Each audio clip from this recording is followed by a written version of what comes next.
Hello hi friends, இன்றைக்கி ஒரு சின்ன பதிவு தான். ஒவ்வொரு வீட்லேயும் பார்த்தீங்கன்னா பொம்பளை பிள்ளைகளை வந்து நல்லா படிக்க வைக்கிறாங்க. அந்த காலத்துலேயும் சரி, அந்த காலத்தில் படிக்கவே வைக்க மாட்டாங்க. படிக்க வைக்காமலே கல்யாணம் பண்ணி கொடுத்துருவாங்க. இந்த காலத்தில் நல்லா படிக்க வைக்கிறாங்க. படிக்க வச்சுட்டு இன்னொரு வீட்டுக்கு கல்யாணம் பண்ணி போகிற பொண்ணு, நீ வேலையெல்லாம் பார்க்க வேண்டாம், போதும் படித்தது போதும்னு சொல்லிட்டு ஒரு ஸ்டேஜ் வந்தோடனே கல்யாணம் பண்ணி கொடுத்துட்றாங்க. என்ன செய்ய, பெண்களும் வந்து அவங்களோட இதை வந்து எடுத்து சொல்ல முடியலை. நான் வேலை பார்க்கணும், ஏன்னா தாய் தப்புன்னு எதிர்த்து பேசுகிற மாதிரி இருக்குமே அப்படின்னா, ஒரு சில பொண்ணுகள் வந்து எதிர்த்து பேசி அவங்க அச்சீவ் பண்ணிடுறாங்க. ஆனால் ஒரு சில பெண்களால் வந்து கொஞ்சம் சாஃப்ட் கேரக்டராக இருந்தாங்க அப்படின்னா அவங்களால எடுத்து அவங்க பேரண்ட்ஸ்கிட்ட பேச முடியல.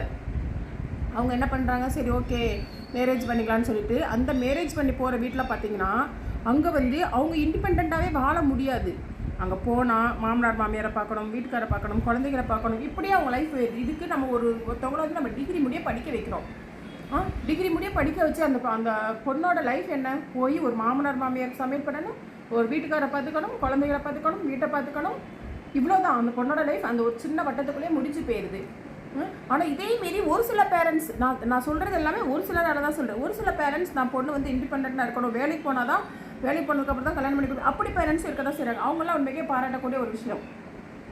அப்படி போய் கல்யாணம் முடிச்சு போய் அங்கேயும் போய் சப்போஸ் அந்த பொண்ணு வந்து அவளுக்கு ஒரு சின்ன ஒரு பொருள் ஆசைப்பட்ட பொருள் வாங்கினா கூட கணவன்கிட்ட கேட்கணும். அந்த கணவன் வந்து 1008 கொஸ்டின் கேட்பாங்க, எதுக்கு அப்படின்னு சொல்லிட்டு. அந்த நேரங்கள்லேயும் அவன் வந்து மன உளைச்சலுக்கு வந்து ஆளாகிறாள். இதையும் மீறி பார்த்தீங்கன்னா கன்சீவ் ஆனதுன்னு எடுத்துக்கிட்டால் பெண்கள் எல்லாத்துக்குமே தெரியும், ஒரு 3 மாதம் வந்து பெண்களால் வந்து நிம்மதியாகவே இருக்க முடியாது. ஒரே வாமிட் வரும், சாப்பிட முடியாது, தலை சுத்தல், அவ்வளோ வேதனைகளும். அந்த 3 மாதம் அவ்வளோ வேதனைகளும் நம்ம தான் அனுபவிக்கிறோம்.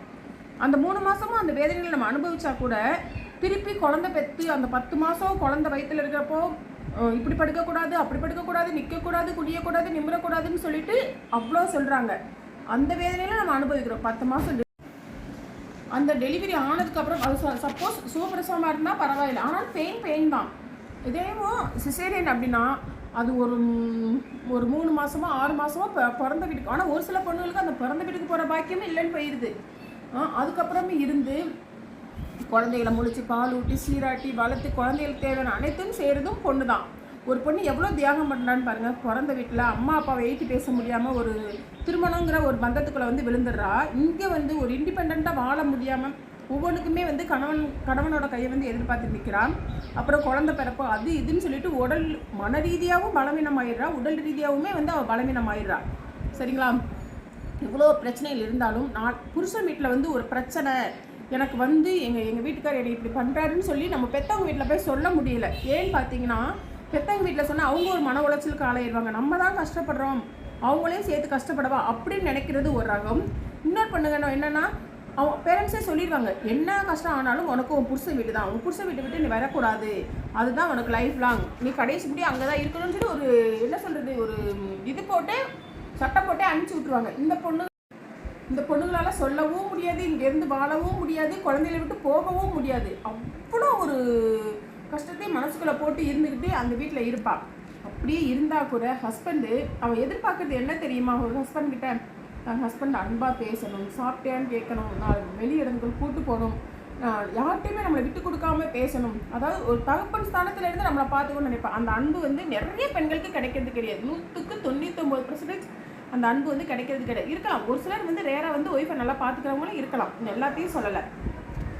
அதுலேயுமே வந்து அவள் பயங்கரமாக மன உளைச்சலுக்கு ஆளாகிறா. ஒரு பொண்ணு வந்து பாருங்க, பிறந்து வளர்ந்ததுலேருந்து அவளுக்கு பிறந்த வீடு இல்லைன்னு போயிடும், புகுந்த வீடும் இல்லைன்னு போயிடும். கேட்டால் அவங்க ஏன்னா அவங்க ஒன்று வீட்டுக்கார் சம்பாதிச்சு கட்டிப்பாரு, ஏன்னா மாமனார் மாமியார் கொடுத்துருப்பாங்க, இல்லை மாமனார் மாமியார் கொடுத்துருப்பாங்க. இந்த மாதிரி தான் வந்து அவளோட லைஃப் போகுது. சரி, இதெல்லாம் ரைட், ஓகே, கடைசி காலத்தில் பிள்ளைங்க நம்மளை பார்ப்பாங்க அப்படின்னு சொல்லி ஒரு எதிர்பார்ப்பு இருக்கும். ஏன்னா வீட்டுக்காரங்கெல்லாம் சம்பாதிப்பாங்க, ஒரு வருமானம் வரும், அவங்களுக்கு இப்போ ஓகே. ஆனால் நம்ம வந்து கணவன் கையெல்லாம் எதிர்பார்த்துட்டு இருக்கிறோம். அப்போது கணவனாலேயே வந்து சப்போஸ் கணவன் வந்து வேலை பார்க்குறாங்க அப்படின்னா அவங்களுக்கு வந்து ஒரு மரியாதை இருக்கும். ஆனால் அம்மாங்கிறப்போ வேலை பார்க்கலாம், ஹவுஸ் ஒய்ஃப் அப்படிங்கிறது பிள்ளைகிட்டே நிறைய பிள்ளைகள் கிடையாது. நான் சொல்கிறதெல்லாம் சில பிள்ளைங்க வந்து பெற்ற தாயும் மதிக்காது. கடைசி காலத்தில் பிள்ளை பார்த்துப்பான்னு சொல்லி நம்மெல்லாம் இருப்போம். கடைசியில் அவனும் கல்யாணம் பண்ணிட்டு போய் அவன் ஒரு லைஃப்பில் செட்டில் ஆயிடுவான். அப்போது கடைசி முடிய வந்து இந்த பெண்களோட லைஃப் பார்த்தீங்களா, பிறந்த வீட்லேயும் ஒன்றும் கிடையாது, புகுந்த வீட்லேயும் ஹஸ்பண்டோட இதுவும் கிடையாது, பிள்ளை பார்த்து அப்படிங்கிறது. அப்போது கடைசி முடிய ஒரு தியாக உணர்வோடையே பெண்கள் எல்லாம் இருந்துடுறாங்க. எல்லா பெண்கள் அப்படி இருக்கிறது இல்லைங்க. ஒரு சில பெண்கள் வந்து போல்டாக இருந்து நான் வேலைக்கு போவே செய்வேன், இண்டிபெண்ட்டாக இப்போ நிறைய பெண்கள் இருக்காங்க. ஆனால் அப்படி இல்லாத பெண்களோட லைஃப்பை பாருங்கள், கொஞ்சம் யோசித்து பாருங்கள். மேலும் மேலும் மேலும் மேலும் அவங்க லைஃப்பில் வந்து ஒரு மன உளைச்சலுக்கு தான் ஆளாகிறாங்களே தவிர அவங்களால வந்து ஒரு இதாகவே வாழ சந்தோஷமாக இது.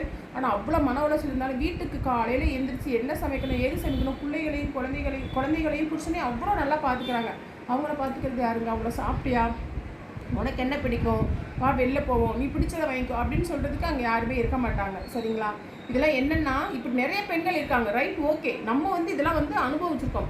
ஆனால் இனிமேட்டு வந்து ஒரு சில பெண்கள் வந்து நான் அப்பா சொல்கிறத கேட்டுட்டு நான் ரைட்டு கேளுங்க, ஆனால் சொல்லுங்கள், நான் கல்யாணம் முடித்தா வேலை பார்த்துட்டு தான் கல்யாணம் முடிப்பேன், நான் ஒரு இண்டிபெண்ட்டாக தான் இருப்பேன், யாரோட கையை நான் எதிர்பார்க்க மாட்டேன், உங்கள் காலத்துக்கு அப்புறம் என்னோடய லைஃப் எப்படி இருக்குமோ, எனக்குன்னு ஒரு வேலை இருந்துச்சு அப்படின்னா லைஃப் லாங் அதை வந்து எனக்கு போதுமானது அப்படிங்கிறத சொல்லுங்கள்.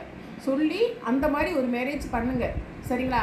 யாரெல்லாம் இந்த மாதிரி ஒரு வேலை இல்லாமல் ஒரு புருஷங்களை எதிர்பார்த்துட்டு நம்ம லைஃப் இப்படி போகுதுன்னு சொல்லி ஃபீல் பண்ணிட்டு இருக்கீங்களோ அவங்களாம் வந்து லைக் பண்ணுங்கள், ஷேர் பண்ணுங்கள், கமெண்ட் பண்ணுங்கள், மறக்காமல் சப்ஸ்கிரைப் பண்ணுங்கள். Okay friends, okay, by.